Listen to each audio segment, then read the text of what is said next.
Committee के वरिष्ठ नेता भी हैं और हम सबके उत्तर प्रदेश कांग्रेस कमेटी के मेल प्रवक्ता भी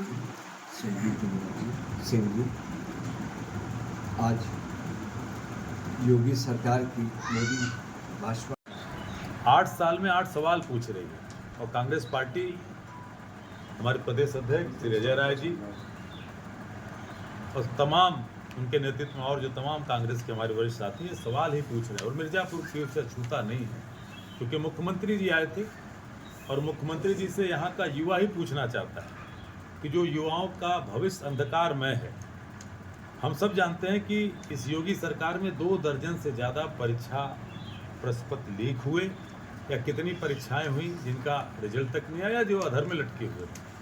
और इन्हीं सब में हमने देखा था कि उत्तर प्रदेश लोक सेवा आयोग भी इससे दूर नहीं था, जहां 40,000 की संख्या में छात्र सड़कों पर बैठा था, जब लोग उत्तर प्रदेश लोक सेवा आयोग में भी वहाँ विसंगतियाँ बढ़ी थी। दूसरी तरफ दूसरा सवाल हम करते हैं, क्योंकि मिर्जापुर जनपद किसानों का, मजदूरों का जनपद है। अब तक योगी आदित्यनाथ की सरकार में लगभग मजदूरों की बात की जाए तो लगभग जी बताइए, सांसद किया गया है क्या है?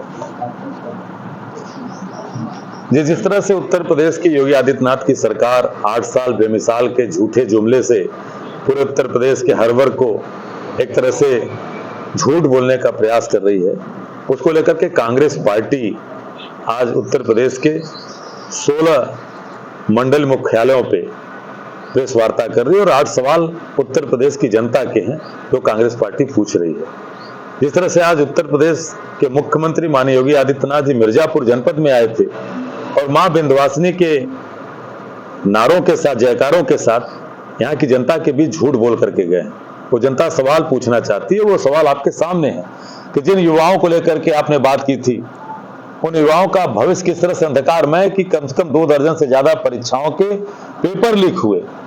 उन युवाओं के भविष्य इस तरह से अंधकारमय में कि इन्हीं के विधानसभा सत्र में इनके ही शिक्षा मंत्री संदीप सिंह कहते हैं कि 1,20,000 प्राथमिक शिक्षकों की भर्ती बाकी है। प्रसिद्धि विद्यालयों में 2018 से कोई नियुक्तियां नहीं, जिन प्रसिद्धि विद्यालयों के भी योगी जी ने कहा है कि गर्मी की छुट्टी में वहां तमाम क्लासेस चलाए जाएंगे। किसान मजदूर की बदहाली है कि 100 करोड़ रुपए के आसपास अभी मनरेगा के मजदूरों का बकाया बाकी है। मिर्जापुर जनपद में किसानों की बदहाली हमने पिछले जाड़े में देखी कि डीएपी की कालाबाजारी चली और कहीं कुछ नहीं, उस पर रोक टोक लगी। जो लोग 2022 में फसलों के आय दोगुने की बात करते थे, आज किसानों का खर्चा लगभग दुगुना हो चुका है। भ्रष्टाचार मुक्त उत्तर प्रदेश की बात करते हैं, इन्हीं के पता चलता है कि अभी अभिषेक प्रकाश किस तरह से कमीशन खोरी में पकड़े गए। तो कहां कौन कंपनी आएगी जब उसका एक नेता ही, उनका माफ कीजिएगा, एक बड़ा अधिकारी ही कमीशन खोरी में लिप्त था। और सामाजिक सद्भाव का वो मुख्यमंत्री जो संविधान की शपथ लेता है और जहां जाता है हिंदू मुसलमान करता है। एक छोटे से सीईओ को इतना मन बढ़ाया जाता है, वो कहता है कि गुजिया खाओगे तब तुमको खीर पिलाएंगे, तब तुम्हारी खीर पिएंगे। कौन जबरदस्ती करता है?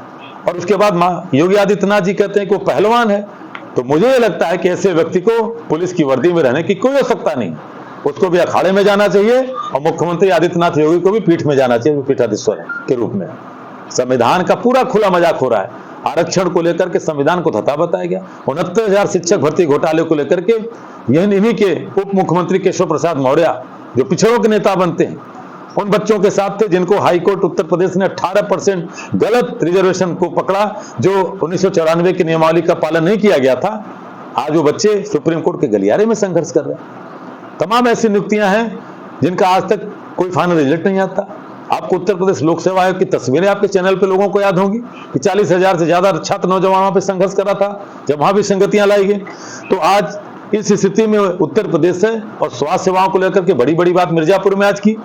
आपकी सांसद अपना दल की नेता और इस समय भी केंद्र सरकार में मंत्री हैं, पूर्व स्वास्थ्य मंत्री थी माननीय अनुप्रिया पटेल जी। आपको जान करके ताज्जुब होगा कि आयुष्मान कार्ड के नाम पे जो राष्ट्रीय स्वास्थ्य प्राधिकरण है, 139 करोड़ का फर्जी क्लेम उत्तर प्रदेश से बना और कांग्रेस पार्टी नहीं, नीति आयोग ने सर्वे कराया 19 राज्यों में स्वास्थ्य सेवाओं को लेते हुए, उसमें 18वें स्थान पे उत्तर प्रदेश था। अब क्यों नहीं होगा? मिर्जापुर जनपद में ट्रामा सेंटर खुल गया, लेकिन मिर्जापुर जनपद का एक नागरिक मेरे साथ होगा इस बात के साथ कि ट्रामा सेंटर का ड्रामा चलता है। कोई एक्सीडेंट हो गया, आप पहुंच जाइए, पर्ची कटेगी, 10 मिनट बाद बीएचयू रेफर हो जाएंगे। मंडली हॉस्पिटल में कोई कार्डियोलॉजिस्ट है, न कोई रेडियोलॉजिस्ट है। अनुप्रिया जी से सवाल है कि क्या आपने तरक्की कराई? और अंत में लेकर के स्वास्थ्य सेवाओं के साथ साथ अर्थव्यवस्था कहते हैं साहब 1 ट्रिलियन इकोनॉमी हो गई। उत्तर प्रदेश के नागरिकों की स्थिति यह है कि आज 22.5% लोग यानी 5 करोड़ से 6 करोड़ के बीच की जनता गरीबी रेखा के नीचे रहती है। उत्तर प्रदेश के प्रति व्यक्ति की आय स्थिति यह है कि बिहार से हम ऊपर हैं। क्या इसके लिए पीठ थपथपाई पाई जाए? अर्थव्यवस्था का हालात ये है। तो मुझे लगता है कि ये 8 सवाल कांग्रेस पार्टी आज उत्तर प्रदेश के अपने 16 मंडल मुख्यालयों पे कर रही है और हम आप मीडिया